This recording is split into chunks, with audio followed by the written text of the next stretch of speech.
안녕하세요. 추진제를 변경하여 로켓 실험을 진행한 손정입니다. 저는 최종 발표를 맡게 된 이재현, 박상일입니다. 저희 조의 지도 교수님은 이종진 교수님이고 팀원은 서정민, 이재현, 조혜령, 박상일입니다. 다음은 목차입니다. 왜 물로켓으로 주제를 선정하는지 소개해드리고 추진제를 선별하기 위한 실험 과정, 선별된 추진제를 이용한 비행 실험과 실험 결과 그리고 향후 추가되면 좋을 계획 순서대로 발표하겠습니다. 다음은 구소련이 1957년에 발사한 스푸트니크 1호 영상입니다. 소련이 최초로 발사체를 쏘아 올리자 우주 강대국인 미국은 이에 질세라 우주에 대한 투자를 늘리고 미 항공우주국 나사를 1958년에 설립하였습니다. 나사에서 유인 탐사선을 달에 착륙시키는 데 성공하였고 이후 수많은 나라에서 로켓에 관한 연구와 발사가 활발해졌습니다. 한국은 올해 한국우주청을 사천에 설립할 예정에 있으며 2021년 6월부터 개발된 대한민국 최초의 저궤도 실용위성문 발사용 로켓이자 최초의 자국력에 의한 한국형 발사체인 누리호 발사를 준비 중에 있습니다. 2022년 6월 22일인 오늘 누리호는 2차 발사를 앞두고 있을 만큼 로켓에 관한 관심은 끊이지 않고 있습니다. 이렇게 높아지는 우주 발사체의 관심을 저희는 물로켓으로 접근해 보았습니다. 로켓의 역학에 관한 원리는 초등 과학 교육 수준에서 쉽게 이해할 수 있기에 물로켓은 좋은 교육 자료로 이용될 수 있습니다. 물로켓이 불연하다는 것을 제외하면 통상 액체 로켓과 같은 원리의 작용 반작용 법칙으로 작용됩니다. 물로켓 내부 공간에서 팽창된 공기가 노즐을 통해 외부 공간으로 빠져나오는 힘으로 물로켓이 발사됩니다. 이 과정에서 육체역학의 이론과 추진제들이 만들어내는 기체의 팽창에 관한 연력학적 지식을 쉽게 접할 수 있습니다. 또 로켓이 가진 화재의 폭발 위험이 없어 안전하게 제작이 가능합니다. 물로켓 제작 도구는 일상생활에서 쉽게 접할 수 있는 PT와 절감된 비용으로 청소년들이 쉽게 접할 수 있습니다. 이 패트를 이용한 물로켓이 제작되기 시작하면서 청소년들을 대상으로 한 전국 단위 물로켓 대회가 1997년에 처음 개최되고 2008년에는 공군이 주관한 스페이스 챌린지 대회도 종목으로 추가되었습니다. 하지만 이런 대회에서 제한 시간 내 현장에서 제작해야 되고 탑재 화물의 개념이 없다는 점이 이제 물로켓의 획일적인 형태로 제작함으로써 페트병과 날개의 재료를 잘 만드는 데에 불과한 현실을 보았습니다. 그래서 저희 조는 추진제를 달리해서 물로켓을 날리면 그전과 차별화된 결과를 얻을 수 있고 청소년들의 흥미 유발에 손색이 없을 거라 생각했습니다. 이제 저희가 제작할 물로켓 이름은 GNUP1이고 특별한 장비 없이 보다 쉽게 실험이 가능하고 추진제를 달리한 다양한 발사 방법을 통해 창의적 증진을 시킬 수 있다는 것입니다. 또 일상에서 구하기 쉬운 재료를 사용하여 많은 관심을 유발시키고 추진제를 다양하게 조합해 실험함으로써 흥미와 재미를 유발시킬 수 있습니다. 그리고 물로켓 본체에 전자장비를 탑재하면 더욱 심화된 실험 데이터 값도 측정할 수 있다는 특징이 있습니다. 왜 일반 물로켓 두고 저희가 실험할 GNUP를 더 흥미로운지 앞서 발표한 내용을 보기 쉽게 정리했습니다. 이 물과 유해 프레스를 사용하면 압력을 만든 일반 물로켓과 달리 액체 연료와 고체 연료를 일상생활에서 쉽게 구하기 쉬운 재료로 혼합함으로써 재미를 유발할 수 있습니다. 이제 두 번째로는 GNUP1은 물리화학적 반응으로 생성된 기체를 추진해 왔는데 이때 어떤 반응이 일어나는지 학생들의 호기심을 일으킬 수 있습니다. 이제 마지막으로는 이 반응을 물로켓과 관련지어 설명함으로써 학생의 흥미를 끌 수 있고 물로켓과 관련된 물리역학적 교육 효과를 증대시킬 수 있습니다. 이제 다음은 저희가 제작할 GNUP1 설계도와 특징입니다. 이 탄도 부분에 고도 측정기를 부착하여 고도를 측정하려 했고 이제 패트 이 부분에서는 선별 실험에서 선별된 액체 추정기를 패트 1 부분에는 이제 실험을 통해 선별된 고체 추진제를 장착하는 걸 계획했습니다. 그리고 이렇게 만들어진 GNUP1 특징은 추진제 연소가 없고 이제 페트병 내부에 밀폐된 공간에 공기 팽착, 액체 추진제의 기체 분출을 이용해 추진력을 얻게 됩니다. 네. 다음 이제 추진제가 될 후보군입니다. 왼쪽에는 이제 고체 추진제의 후보군이고 오른쪽에는 액체 추진제의 후보군입니다. 고체 추진제는 멘토스와 드라이아이스 발포 비타민을 후보군에 두게 되었고, 액체 추진제는 물, 콜라, 제로콜라, 맥주, 탄산수 후보군으로 두었습니다. 고체 추진제와 액체 추진제를 만나 물리화학적 반응을 통해 기체를 만들어내는 것이 후보군들의 특징입니다. 이제 다음은 이제 추진제들이 실험에 쓰인 용량입니다. 고체 추진제에서는 멘토스는 2점, 약 5.365g, 드라이아이스는 4g, 발포 비타민은 4.5g을 사용했고, 이제 액체 추진제는 탄산수 350ml, 물과 콜라, 제로 콜라는 500ml를 사용하였고, 맥주에는 1리터를 사용했습니다. 추진제들은 각각 15가지 조합으로 반응시켜 분출하는 높이와 반응 분출 시간을 측정하는 실험을 하였습니다. 이제 실험 결과를 보여주기 앞서 멘토스와 탄산에 있는 액체 추진제들이 왜 반응하는지 간단히 설명드리겠습니다. 멘토스의 표면에는 아주 작은 미세한 구멍들이 있는데요.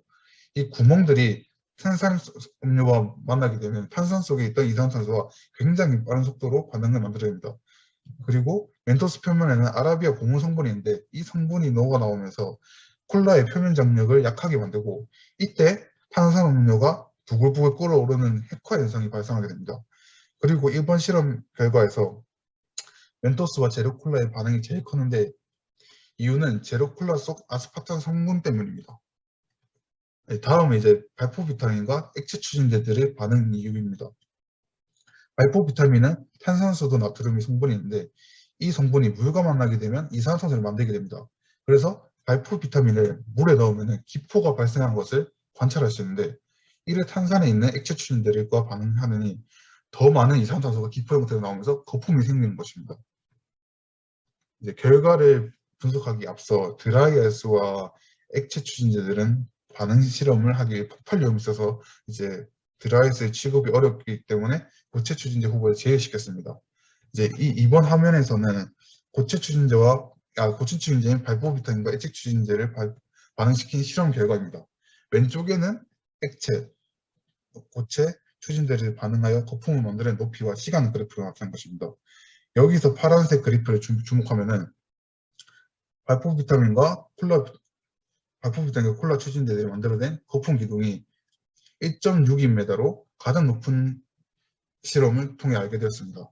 그리고 오른쪽은 왼쪽 그래프와 아래 면적을 막대 그래프화한 것입니다. 여기서 초록색과 노란색의 막대는 거품 기둥의 높이보다 반응 시간이 길어 면적이 가장 넓은 것을 알 수 있고, 역시나 주목할 수치는 파란 막대입니다. 반응 시간이 9초에서 10초대였지만 반응 높이가 가장 높아 그래프로 나타낸 면적이 세 번째로 넓음을 확인했습니다. 다음은 이제 두 번째 실험은 부피 측정 실험입니다. 저희가 수상치 않은 실험을 통해 추진제를 만들어내는 기체의 부피를 측정하여 적절한 반응 시간 내에 어떤 추진제 조합이 가장 적절한지 알아봤습니다. 5가지 액체 추진제는 15ml 용량으로 모두 동일하게 였고, 발포 비타민은 하나를 8분의 1등분, 한 0.563g, 멘토스는 하나를 6분의 1등분에서 한 0.446g으로 실험했습니다. 오른쪽 영상은 이제 탄산수와 발포 비타민 반응을 이제 찍은 실험입니다. 도란 동그라미를 보시면 기체가 생성되어 물이 밀려나는 것을 알 수 있습니다. 이제 이렇게 만들어진 기체 부피들을 눈금 실린더로 측정하였습니다. 이제 그래프들이 수상시험된 결과인데요. 왼쪽 그래프는 발포 비타민과 액체 추진제를 부피 측정 결과이고, 오른쪽은 멘토스와 액체 추진제 부피 측정 결과입니다. 먼저 발포 비타민 결과를 보면은 발포 비타민과 콜라의 기체 부피가 56ml, 그리고 발포 비타민과 탄산수의 기체 생성 부피가 62ml로 많다는 것을 볼 수 있습니다. 이제 오른쪽의 멘토스와 액체 추진제의 기체는 10ml 안팎으로 생성되는데요. 블로켓 비행 시 추진제들이 생성한 기체의 부피가 초기 추진력에 영향을 준다는 고려했을 때 멘토스와 액체 추진제의 조합은 적절하지 않은 것으로 결과를 볼 수 있는 실험이었습니다.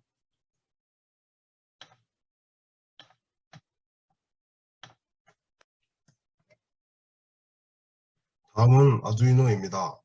아두이노는 간단한 마이크로 컨트롤러 보드를 기반으로 한 오픈소스 컴퓨팅 플랫폼과 소프트웨어 개발 환경에 사용됩니다.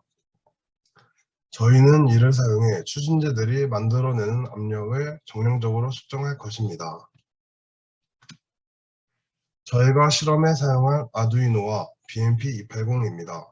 BMP280은 온도, 기압, 고도의 측정이 가능하고 오차 범위가 대기압은 플러스 마이너스 1 헥토파스칼이고 온도는 플러스 마이너스 1도로 이 정도 오차 범위는 저희 실험에 영향을 미치지 않는다고 생각하여 이를 선택했습니다. 그리고 BMP180보다 크기가 작아 더 작은 공간에서도 사용할 수 있고 전력 소비가 낮다는 장점이 있습니다. 이를 아두이노 MKR0와 연결해 측정 실험을 하였습니다.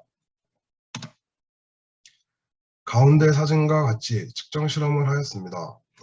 액체 추진제가 있는 페트병에 BMP280을 넣고 그 주위를 밀폐시키고 페트병 입구에 고체 추진제를 넣고 뚜껑을 닫아 압력을 측정하였습니다.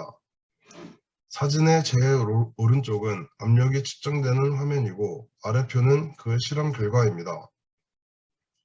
실험을 진행한 날에 최저 기압이 1018 헥토파스칼이라는 것을 실험 전에 확인하였고 이를 기준으로 최고 기압을 측정했습니다. 표의 제일 오른쪽 데이터는 최고 기압에서 최저 기압을 뺀 압력 변화를 계산한 것입니다. 발포 비타민과 콜라의 압력 변화가 518 헥토파스칼로 가장 많았고 그 다음은 발포 비타민과 제로 콜라, 맥주 순서였습니다. 그리고 수상치환 실험에서는 발포 비타민과 탄산수의 생성 기체가 가장 많았는데 이 조합이 만드는 압력은 가장 작다는 것을 실험을 통해 알게 되었습니다. 그리고 멘토스와 액체 추진제들의 생성 압력은 발포 비타민보다 많이 작다는 것을 알 수 있습니다. 다음 표는 앞의 세 가지 실험을 통해 선별한 적합한 추진제 표입니다. 발포 비타민과 액체 추진제가 적절한 실험값을 나타내었는데 표에 있는 색이 붉은 쪽으로 갈수록 추진제 적합도가 높다고 보시면 됩니다.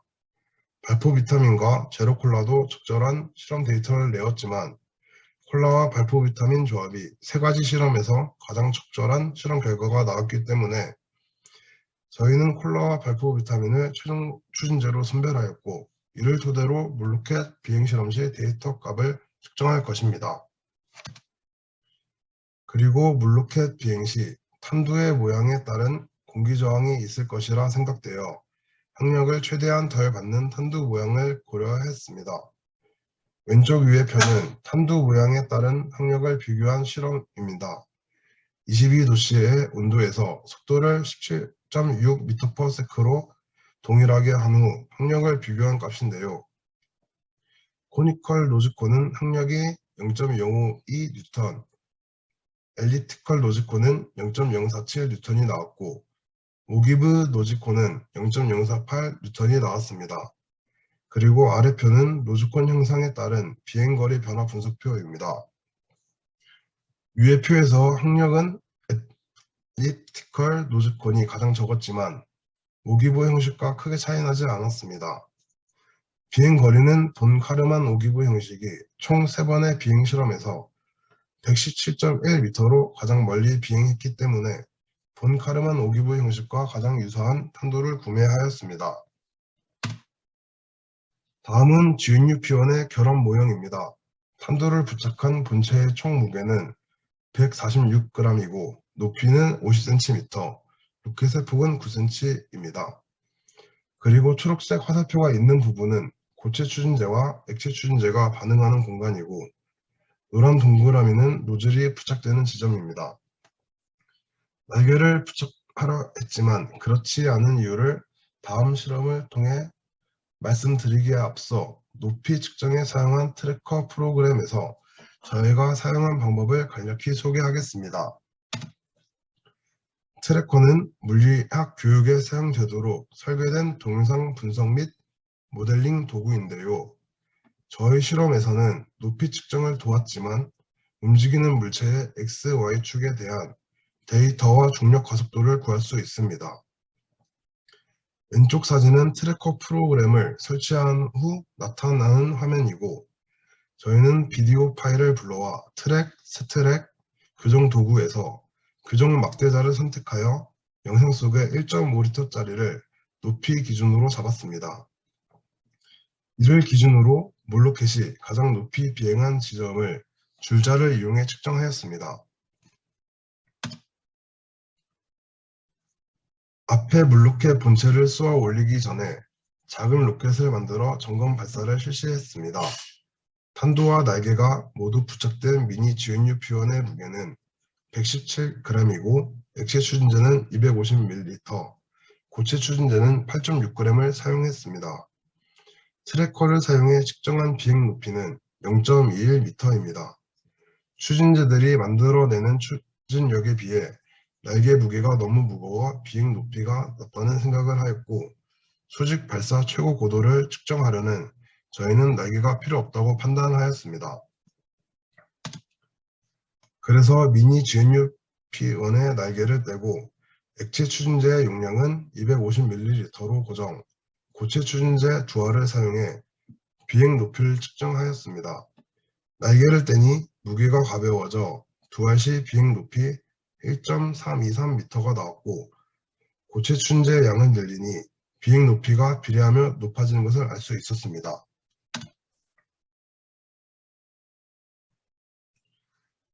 다음은 미니 GNU P1이 아닌 GNU P1 본체를 사용한 실험 영상입니다. 액체 추진제를 425ml, 고체 추진제 10개를 넣고 실험을 했는데요. 높이를 측정해보니 6.87m가 나왔습니다.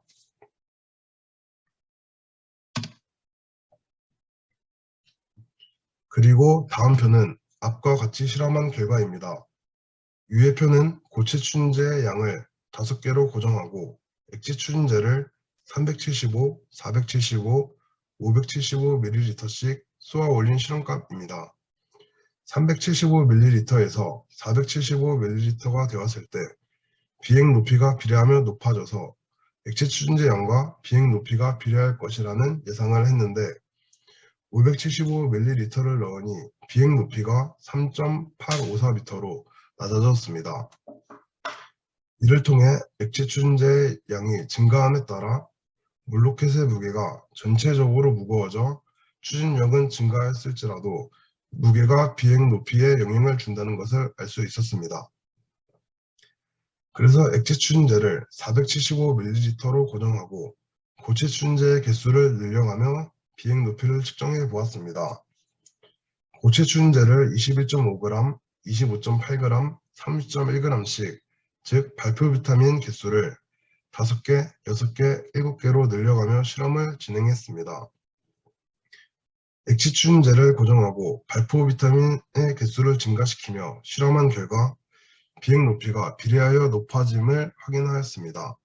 또한 발포 비타민에 의해 무게가 증가하는 비행 높이에 크게 영향을 주지 않는다는 것을 알았습니다. 액체 추진제가 늘어나면서 비행 높이가 낮아졌는데, 그렇다면 액체 추진제 용량이 몇일 때 가장 높게 비행하는지 알아보았습니다. 이번에도 역시 고체 추진제를 5개로 고정하고 400ml부터 25ml씩 용량을 늘려가며 실험했습니다. 555ml까지 용량을 바꿔가며 측정하였고, 역시나 액체 추진제의 양이 많으면 비행 높이가 줄어든다는 것을 확인하였습니다. 이 실험의 액체 추진제 용량이 425ml일 때 2.49m로 비행 높이가 가장 높았기 때문에 액체 추진제 용량을 425ml로 선정했습니다. 액체 추진제를 425ml로 선정하고 고체 추진제의 용량을 늘려가며 실험을 했습니다. 고체 추진제 5개를 시작으로 13개까지 개수를 늘려가며 실험한 결과 고체 추진제 8개에서 9개로 바뀌었을 때 비행 높이 변화가 가장 크다는 것을 확인했고, 고체 추진제 용량이 증가함에 따라 비행 높이가 증가한다는 것을 알 수 있었습니다. 저희의 실험 연구 결과입니다.